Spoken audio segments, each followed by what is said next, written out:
제가 독일에 산 지 벌써 1000일이 되었어요. 그래서 1000일 기념으로 2년 동안 얼마나 썼는지 그 비용을 오늘 한번 정리를 해보려고 해요. 일단 상황 설명이라고 해야 되나? 배경을 먼저 말씀을 드려보자면 저는 독일에 오기 전에 2년 한 8개월 정도 회사를 다녔고 그때 모은 돈으로 독일을 왔고요. 그리고 제 전공이 공대 쪽이다 보니까 이제 유명한 데가 미국, 뭐 독일 이 정도로 좁혀지는데 솔직히 미국은 감히 쳐다도 볼 수 없는 그런 금액이 들어가지고 포기했고 그래서 독일로 오게 되었습니다.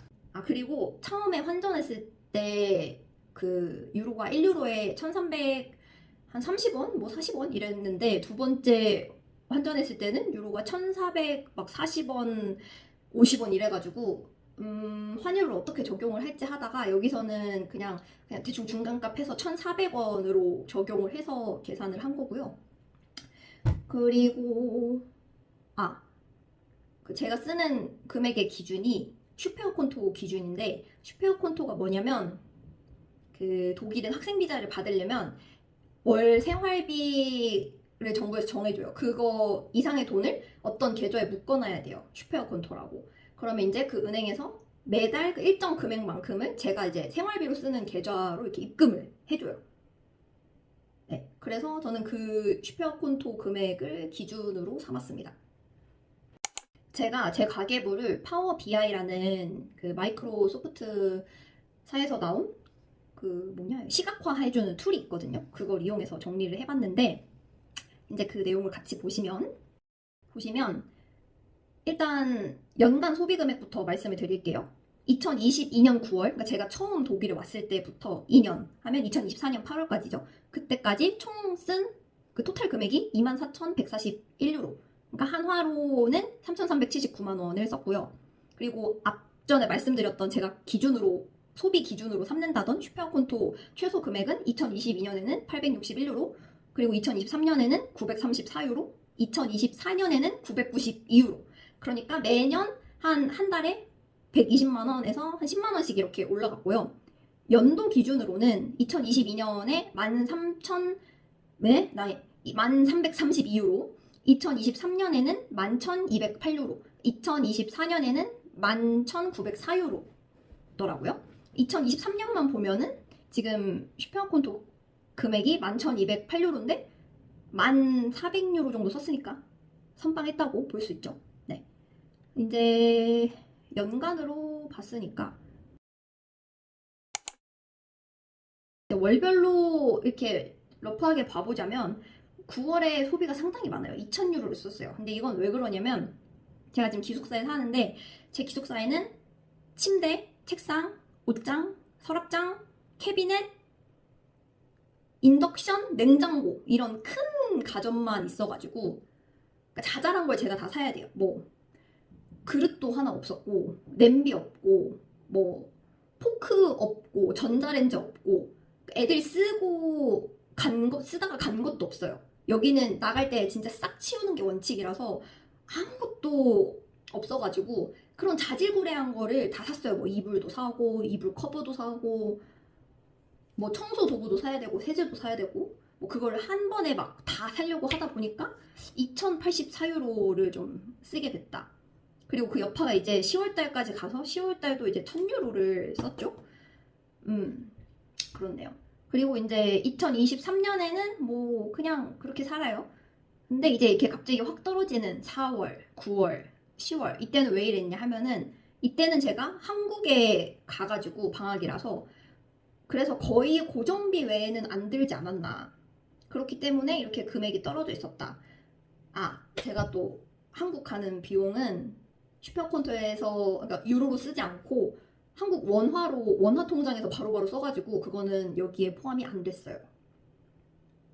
그리고 2024년에 보면은 이제 1,700유로가 있는데 이건 왜 이러냐 하면 제가 처음으로 독일에 와서 자비로 여행을 갔다.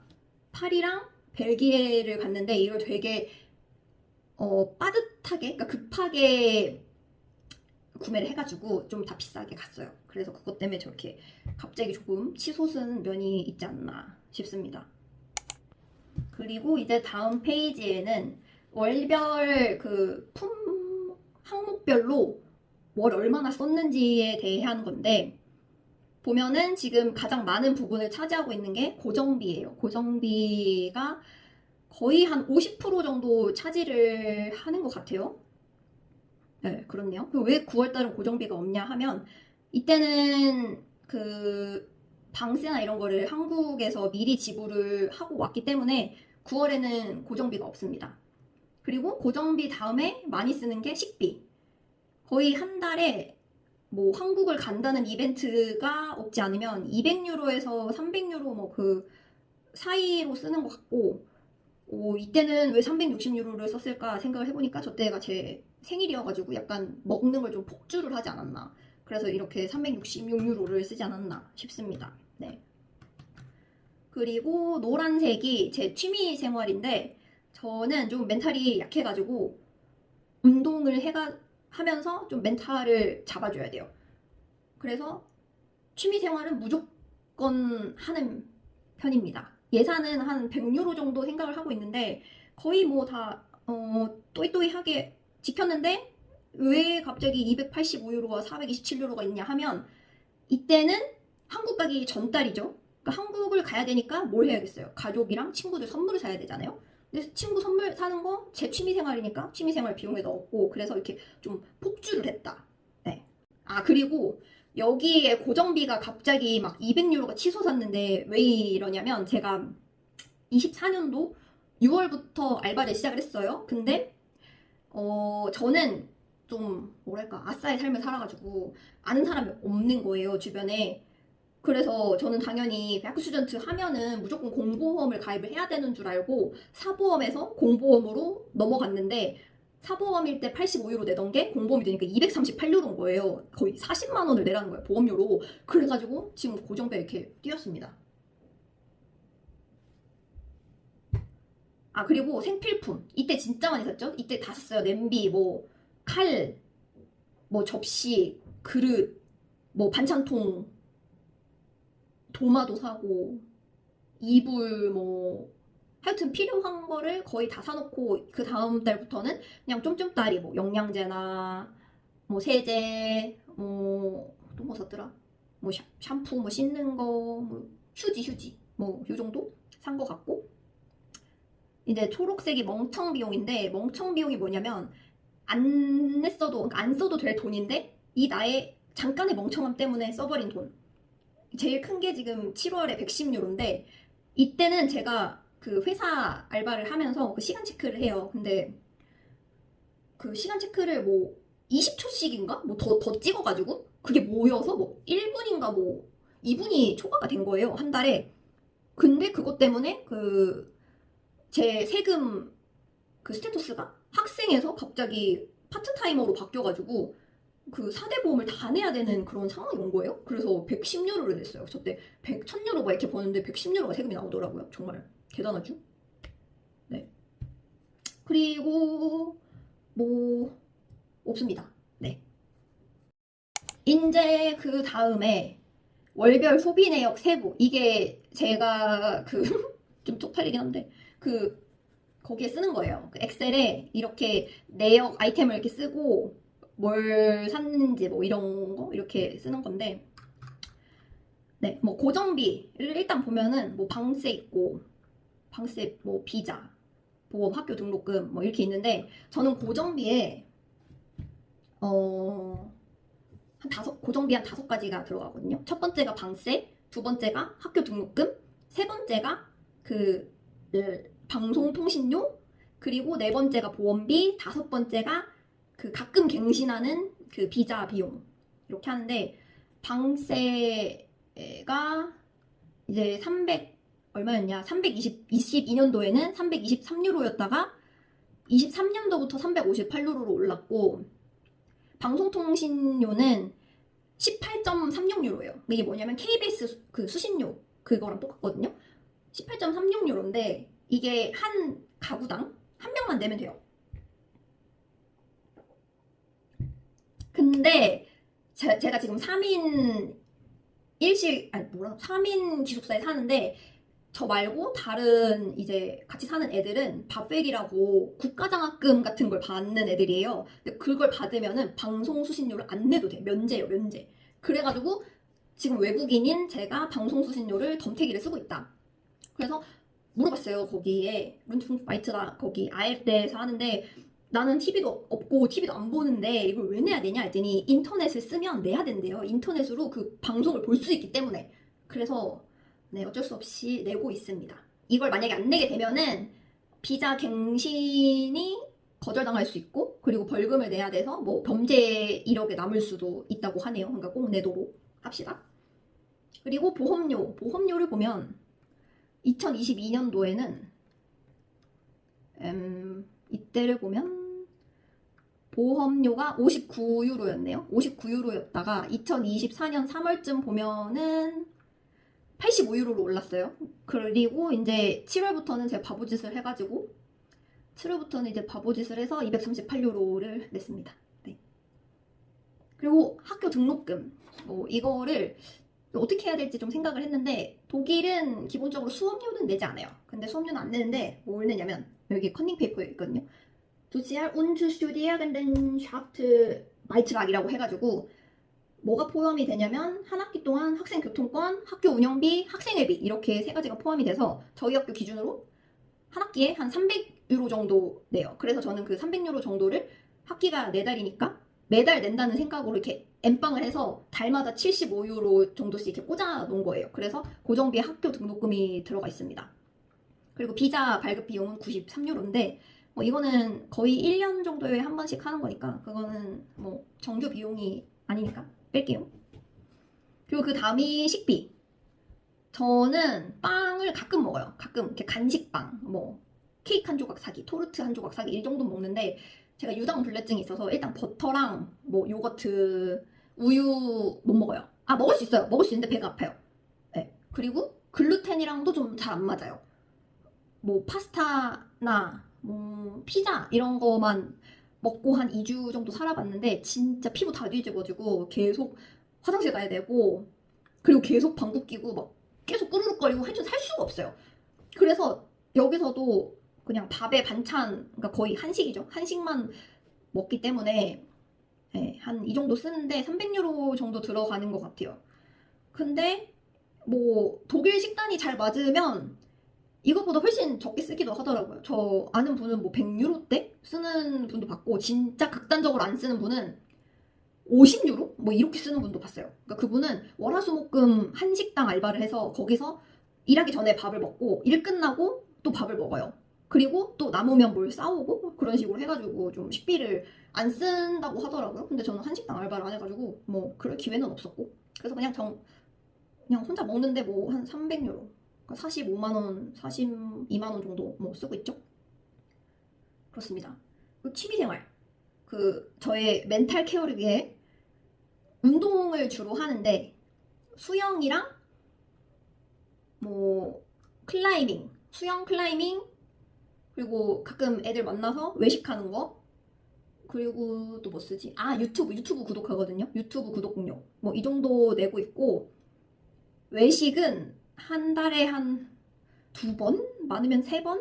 정말 한국에선 상상도 못할 일이죠. 외식을 2-3번밖에 안 한다니. 근데 이제 한번 나가면 뭐 안 먹어도 그냥 뭐 라멘에 뭐 음료 먹고 이래도 25유로 그냥 뚝딱 나가니까 근데 맛이 없다는 점.